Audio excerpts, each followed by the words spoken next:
देश में कोरोना ने मचाया हाहाकार। पिछले 24 घंटे में कोरोना के सबसे ज्यादा 9,987 मामले आए सामने। 267 मरीजों की कोरोना ने ली जान। पूरे देश में अब तक 2,67,598 लोग हो चुके हैं कोरोना से संक्रमित। दिल्ली के मुख्यमंत्री अरविंद केजरीवाल का आज होगा कोरोना टेस्ट। सीएम को है बुखार और गले में खराश की शिकायत। कोरोना के लक्षण मिलते ही केजरीवाल ने खुद को किया आइसोलेट।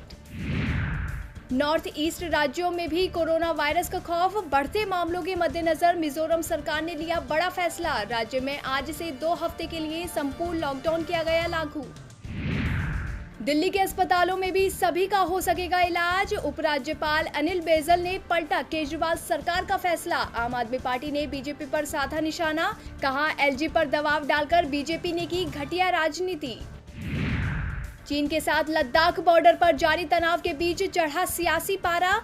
कांग्रेस नेता राहुल गांधी और रक्षा मंत्री राजनाथ सिंह के बीच छिड़ी शायराना जंग। अब राहुल बोले, बयानबाजी खत्म हुई तो सवाल का जवाब दे। क्या लद्दाख में चीनी सैनिकों ने भारतीय जमीन पर कब्जा किया? केंद्रीय गृह मंत्री अमित शाह आज एक और वर्चुअल रैली को करेंगे संबोधित। पश्चिम बंगाल की जनता से जुड़ेंगे गृह मंत्री। हाल ही में बिहार में शाह ने वर्चुअल रैली को किया था संबोधित। विरोधियों को भी लिया था आड़े हाथ। राज्यसभा चुनाव को लेकर कर्नाटक में तेज हुई हलचल। आज जेडीएस प्रत्याशी के तौर पर नामांकन करेंगे पूर्व प्रधानमंत्री एचडी देवेगौड़ा। कांग्रेस राज्यसभा में देगी देवेगौड़ा का साथ। कुमारस्वामी ने ट्वीट कर सोनिया गांधी को दिया था श्रेय। आधार कार्ड की वैधता के फैसले को चुनौती देने वाली याचिका पर सुप्रीम कोर्ट में आज सुनवाई। सीजीआई की अध्यक्षता में संविधान पीठ करेगी सुनवाई। 2018 में सुप्रीम कोर्ट ने आधार को माना था वैधानिक।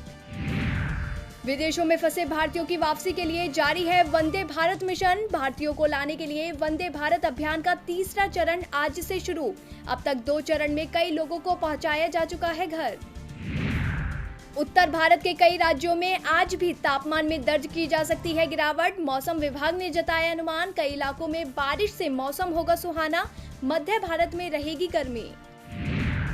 दुनिया भर में कोरोना के 71,13,367 मामले आए सामने। 4,06,413 लोग अब तक कोरोना से गंवा चुके हैं जान। अकेले अमेरिका में कोरोना के अब तक 19,60,000 से ज्यादा मामले।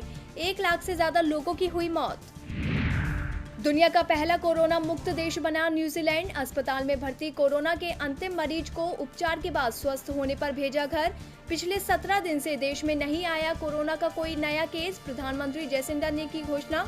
कहा, देश में एक भी मरीज नहीं। अमेरिका में जॉर्ज फ्लॉयड की मौत के विरोध में प्रदर्शन जारी। प्रदर्शन और तनाव के बीच राष्ट्र को संबोधित करेंगे राष्ट्रपति डोनाल्ड ट्रंप। नस्लीय और राष्ट्रीय एकता के मुद्दे पर रहेगा ट्रंप का जोर। काला पानी लिपू लेख पर नहीं माना नेपाल। आज उठाने जा रहा है भारत विरोधी बड़ा कदम। नेपाल की संसद में आज पारित हो सकता है नए नक्शे से जुड़ा संशोधन विधेयक।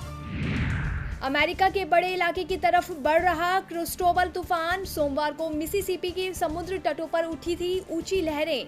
कई क्षेत्र हुए जलमग्न। कई इलाकों में अलर्ट जारी। विकसित देशों में आएगा दूसरे विश्व युद्ध के बाद की सबसे बड़ी मंदी। वर्ल्ड बैंक ने जताया अनुमान। कहा, इस साल वैश्विक अर्थव्यवस्था में 5.2% की गिरावट की जाएगी दर्ज। करोड़ों लोग होंगे गरीब। कोरोना वायरस महामारी के संकट से लड़ खड़ाया उपभोक्ताओं का भरोसा। रोजगार को भी नुकसान। जरूरी वस्तुओं पर खर्च में 6% गिरावट। रिजर्व बैंक के सर्वे में रोजगार की स्थिति खराब।